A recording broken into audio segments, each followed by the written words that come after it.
single day, like I've always done and always will. Passing these bills on the floor, making it another stand. Welcome to this week's edition of New York Now. I'm Chantel Destra. More than 50 years ago, a tenacious investigative reporter by the name of Geraldo Rivera shed light on an atrocity that was happening for decades in New York State. That was the Willowbrook State School on Staten Island. It opened in 1947 and was seen as the only option for parents struggling to care for children with developmental disabilities. They were told their children would have access to care and education, but their reality was just the opposite. Many of the children were left alone in dark, dirty rooms without enough food to eat. There were reports of children covered in urine and feces, and hepatitis was common. In 1972, Rivera produced a shocking expose about the conditions. How is it living on the ward that you live? Disgrace. The attendants are trying their best, but the staff is just too small to do anything more than just try and keep the place clean. No rehabilitation, no training, nothing.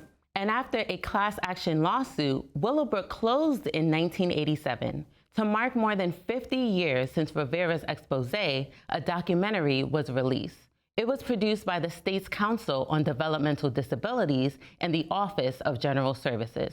We sent a crew to capture the premiere in the Capital Region.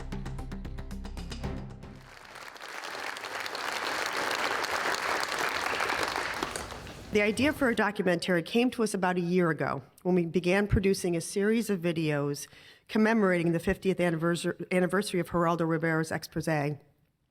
Our first interview in this series was with Geraldo and Bernard Carabello, and what they had to say was so compelling we thought, there is more of this story that we need to tell. At the premiere of the documentary, survivors, supporters, and longtime advocates shared their respective stories on the Willowbrook State School while stressing the importance of continuing to remember the tragedy that was Willowbrook. Thank you for pushing for change, for sounding the alarm, for your tremendous advocacy. Thank you from the bottom of my heart, and I know they feel the same. Deborah Weisbach had a brother named Robert. Robert was affectionately known as Robbie to his loved ones. Robert was placed at Willowbrook State School at just 6 years old in 1958. Deborah spoke about the anger she felt about the conditions of Willowbrook. And it was about 4 years after he died, I was in high school when the expose came out, which was extremely overwhelming and horrifying to me. I secretly watched the news. I secretly peeked at the newspaper. We never ever discussed it at home. And I was confused and angry and just couldn't comprehend why in the world my parents would have sent their son to this horrible place and have pretty much deserted him. And I spent years being angry. It's just important for me that my brother not be forgotten. And he meant something.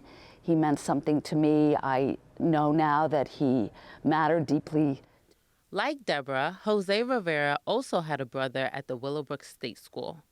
Jose has continued to shed light on the pain, trauma, and regret his family has endured after putting his brother Louis in the state school with egregious conditions that they had no idea about. As per the professionals at the time, Willowbrook was the only option. Unfortunately, what that did is caused significant trauma, emotional damage to my parents, and I think to the family. And I think my parents struggled with what they suddenly realized had happened when they took the lead of the professionals and recognized that Louis was not getting what they were led to believe Louis was going to get, and Louis regressed. So this documentary intent hopefully is to remind people of what can occur when we disregard human life, human beings, and what a human being is able to achieve when given the necessary supports, assistance, and an opportunity to thrive. People like my brother were isolated and hidden away from society when they were institutionalized, and there are families today who still bear that struggle, that suffering for having placed their child in a state institution and under misled by what they thought they were going to get for their child. So I hope that message comes out loud and clear from this documentary, and it's remembered for future generations to come. While the groundbreaking Willowbrook expose was over 50 years ago, advocates say more still needs to be done to further advance the way in which people with developmental disabilities are cared for and looked after. One of those advocates is Willie Mae Goodman. After her daughter Margaret faced Willowbrook, Willie Mae became a fearless disability rights advocate and co-chair of the Willowbrook Committee. She underscored concerns many advocates had about Willowbrook and about how people with disabilities are cared for today. The system is dealing more with paper than is with people. And you know they got a saying, putting people first. They are not putting people first. They putting paper first. And I have a problem with that. I'm hoping that with this, that people get to understand people like who has a disability, who can't speak. I'm hoping they will understand they have a right to live in a decent environment. They have a right to live in a community. And they have a right to participate in anything everybody else participate in. The documentary titled The Path Forward, Remembering Willowbrook is available on YouTube on the New York State Council of Developmental Disabilities page. We'll also link to it in the episode description on our website. Again, that's at nynow.org. And to learn more, we sat down with Vicki Haifa, the acting executive director of the State Council on Developmental Disabilities, to talk about the documentary and the ongoing work to serve New Yorkers with developmental disabilities. Thank you so much for being here today, Vicki. Thank you for having me. Of course. So, the governor recently signed legislation changing the name of the Developmental Disabilities Planning Council to the State Council on Developmental Disabilities, as you know, and she signed legislation sort of correcting the language used to describe people with developmental disabilities in housing, medical, and public authorities law. So can you describe the impact of the governor signing this legislation and the importance? Sure. So for our agency, changing the name, while it seems minor, it really was important. Our agency, our state council, is part of a national network of councils. Per federal law, there's a state council in every state and territory across the country. Our state in New York State was the only one that still had the outdated name of Developmental Disabilities Planning Council. So this really, by changing our name, aligned us with all other state councils across the country. And the importance of the legislation to our agency is it got rid of some outdated language. We replaced it with more person-first language. But more importantly, it put in statute that our council must reflect the diversity of New York State, and also added some language around membership and making sure that we get more fresher voices on our council, so we have a more set rotation policy for the members on our council. So it'll be great to get more voices across the state really having an input on the policies and programs that we implement at our agency.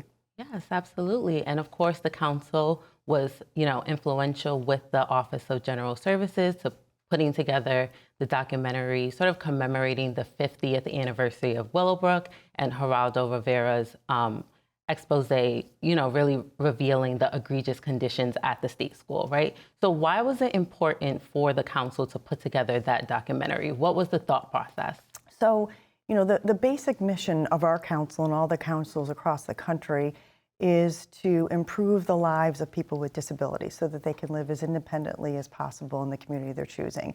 And one of the ways that we fulfill our mission is to inform policymakers, stakeholders, and the general public about the benefits of community inclusion for people with disabilities. So last year, as you said, marked the 50th anniversary of Geraldo Rivera's groundbreaking expose. So we thought, what a perfect opportunity to inform the public about Willowbrook, because many people, particularly younger generations, have never heard of Willowbrook, and that needs to change. So we wanted to raise awareness about what happened at Willowbrook, and we also wanted people to be aware of how far we've come in the disability system over the last 50 years. So we wanted to celebrate that, but also make clear that we still have a ways to go before we really get full inclusion in the community for people with disabilities. Right, absolutely. And I did watch the documentary myself. I must say I did absolutely enjoy it. So what was the preparation like in putting together the documentary? I know that, Willowbrook in itself is a unfortunate tragedy that has so many different layers and stories that really, impacted its closure. So what was that like putting together the documentary? Well, it was an interesting process. Mm-hmm. We're a small state agency. We don't have a huge staff. Certainly no one in our agency had an experience making a documentary, so it was very new to us. Fortunately, I have a few staff that were really dedicated to this project and really worked hard, and we were also fortunate that our partners at Media Services, we had a person, Joe Walsh, who really was as passionate about the project as we were. So that really, really helped in developing the story. But, there were also things that we had to think about in trying to develop it. Was this happened over 50 years ago. Who are we going to interview? Who could we get now 50 years later? And I have to say, probably the biggest step for us was getting Geraldo Rivera to be interviewed. And I have Bernard Carabella to thank for that. I had contacted Bernard, and he, as you know, was a resident of Willowbrook. He lived there for 18 years and then was interviewed by Geraldo in his expose, and they are still friends to this day. And then we were fortunate to be able to interview other key people in the Willowbrook story. There was an event happening at the College of Staten Island, which, as you know, was where Willowbrook was formerly housed. So, it was definitely a process, and there were a few kind of barriers along the way, but we were really happy. And I think, the last thing I want to say, too, in terms of things that we had to kind of address, I think one of the biggest challenges we had is to keep this story, the documentary, under 30 minutes, because there are so many layers to this story, as you indicated, that we would love to have delved into, or stories. There were so many great stories and powerful stories that we weren't able to include. One of the aspects that we didn't address was the fact that residents there were purposely infected with hepatitis to test the vaccine.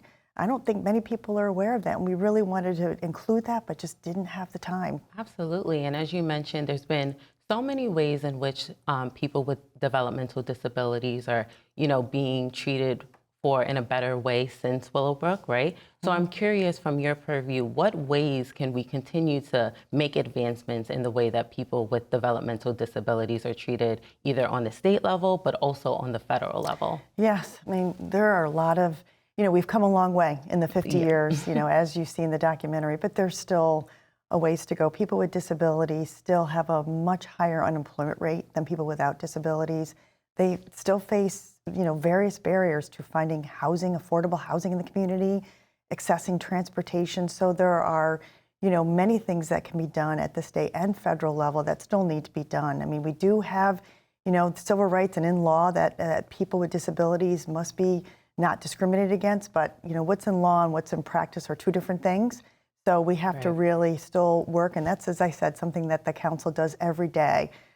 To really, further and protect the rights of people with disabilities and make sure that we are, trying to break down those barriers and really drive systems change so that people can live fully included lives in the community. Right, absolutely. And, there's been so much great work that's been done since Willowbrook, but how can we prevent, even smaller Willowbrooks from happening, or instances where there are just as egregious conditions happening? How can we prevent that in the years to come? I think one of the things that we need to look out for are, protect the funding that's available for disability services. When Willowbrook was first opened in the 40s, it didn't start out as this awful institution. They really, it was really touted as a state-of-the-art facility for people with disabilities that you would want to send your son and daughter for the best care. It just, over time, became this awful place that, was, at one point, the largest institution in the world for people with disabilities.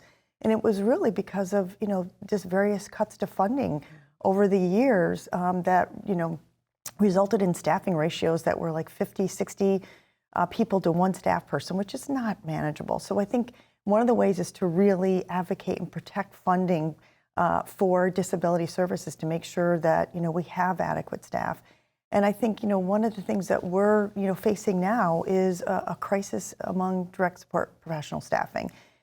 It was bad before the pandemic, but it's so much worse now. And I think that's something that really needs to be addressed, is to make sure that we have, sufficient staffing for people with disabilities. So we really need to address the pay and really, provide a career ladder for direct support professionals, so it's a career that they want to enter into, and we don't have so many vacancies that we do now in the field. Yeah, and you shed light on a very important aspect, which is the aftermath of the pandemic, right? So in what ways, how can we support those individuals? Like, what can the governor do? What can the legislature do to ensure that people are not, being understaffed, or, facilities are not being understaffed? Sure. So, I think, again, looking at, providing adequate funding, looking at,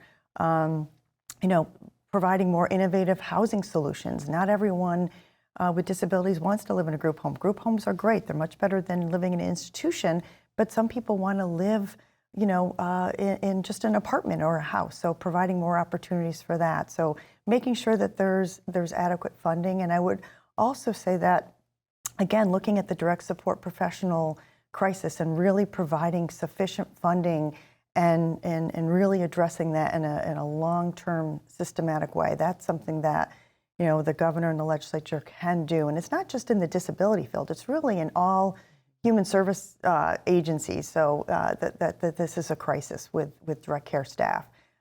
So, I think, looking at some longer-term solutions and not just putting a Band-Aid on it will really, I think, go a long way to making sure another Willowbrook doesn't happen again. Absolutely. Well, you put it perfectly.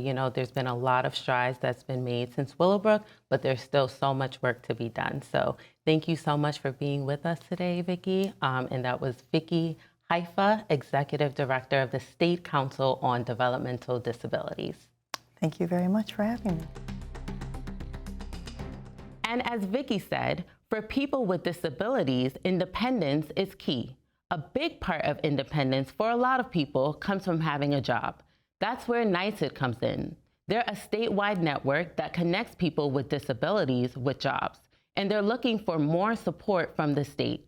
For more on that, I sat down with Maureen O'Brien, president of NYSID. Thank you so much for being here today, Maureen. I'm happy to be here. Thanks for having me. Of course. So NYSID, of course, was put in place after the closure of Willowbrook. And, following the closure of Willowbrook and the expose on the egregious conditions, I'm curious what the tragic legacy of Willowbrook has had on your organization, NYSID. So I do think there's a positive legacy out of Willowbrook with our organization.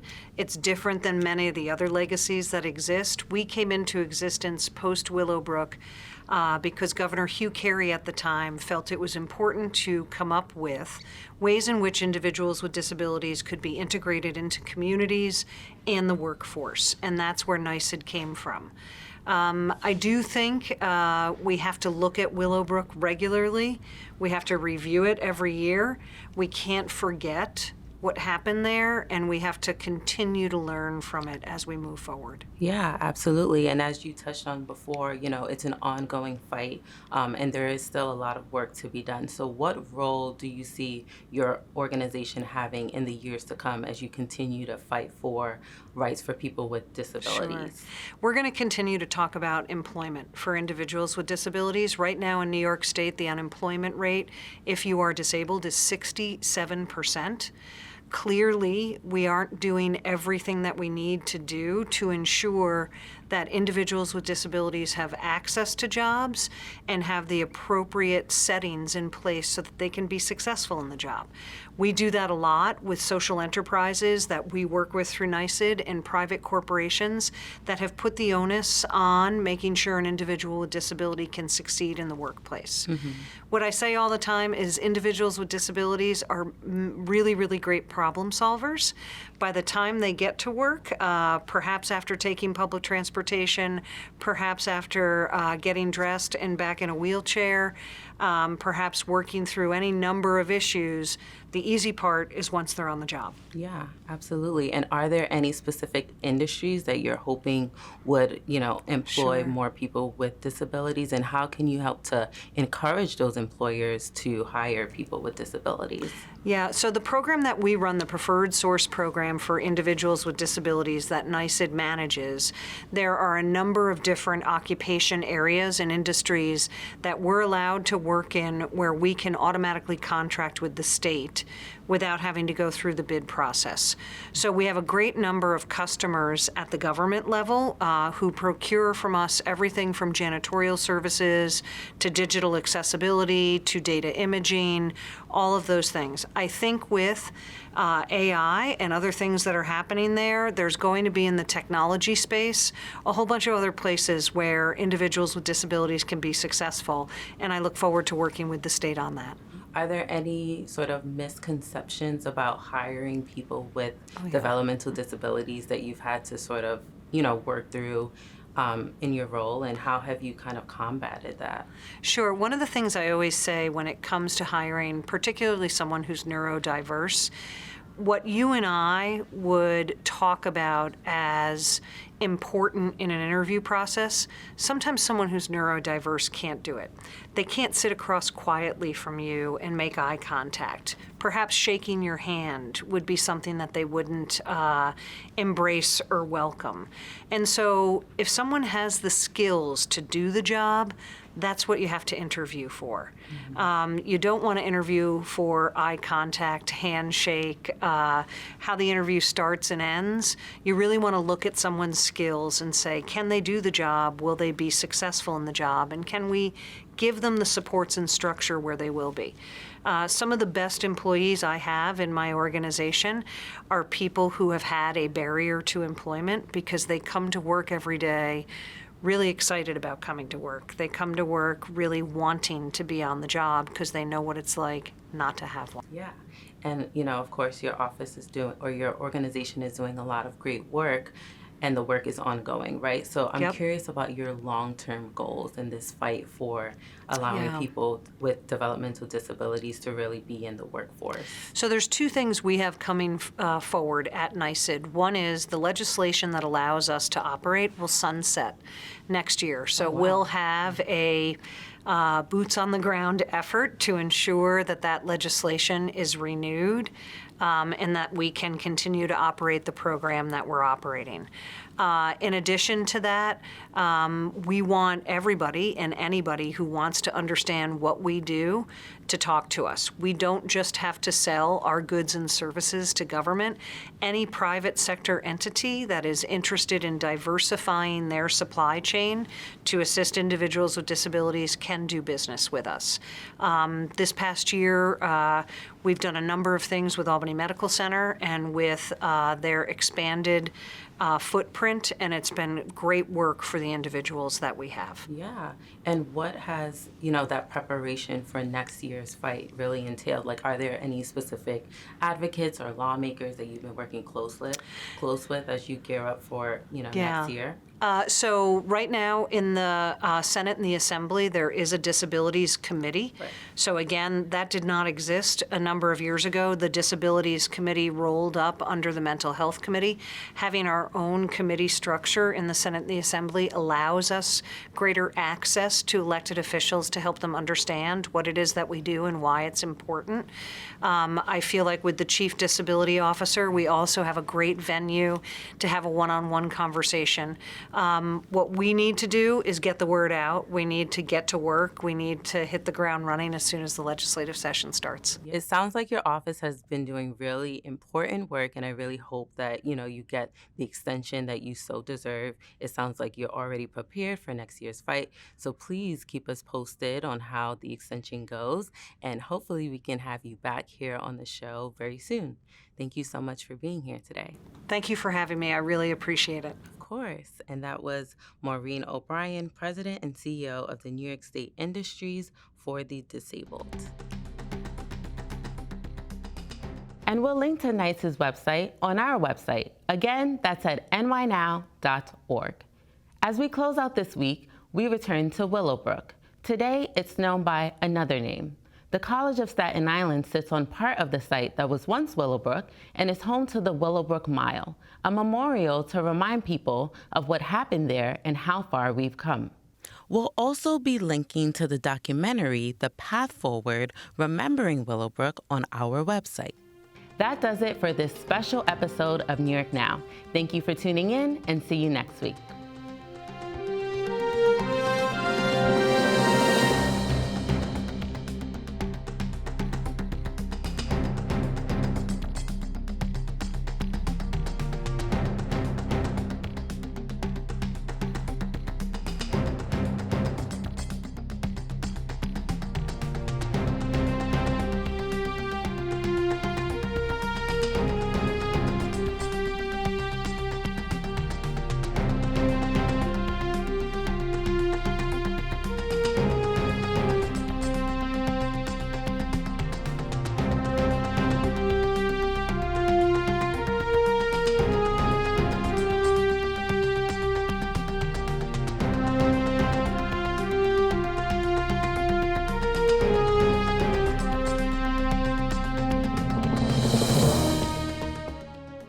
Funding for New York Now is provided by WNET,